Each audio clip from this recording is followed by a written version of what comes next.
میگوید زمین روز 3 بار به سوی پروردگار زاره میکرده است. ای پروردگارا به من رخصت بده. چی رخصت بده؟ رخصت ده که تا 3 طایفه را در قعر خود کشم، عذاب دهم. خداوند میپرسید است ای زمین اینها کیا هستند؟ میگفت است یکم کسانی که مردم را بیگناه خون میریزند، مردم مسلمان را بیگناه خون او را میریزند، این طایفه را من طلب دارم.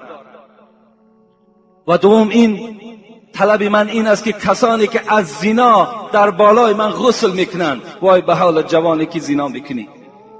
زمین امروز مثل همون سگی که به سوی یک انسان غرس دارد صدا میبرارد که وای کشاده کنند تا که وای کنده کند، پاره پاره کند. امروز زمین نسبت تو غضب دارد که پروردگارا آن موی سفید است، وای زن است، وای کمپیر است، دختری جوان است، جوانی جوان است.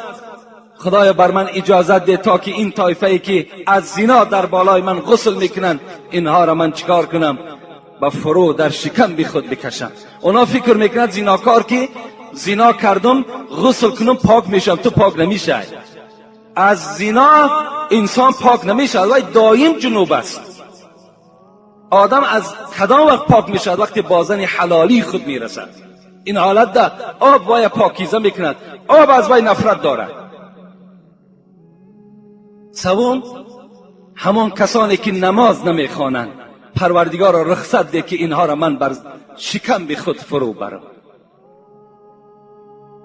یقین است ما و شما روز وارد قبر میشویم که این شکم به زمین است.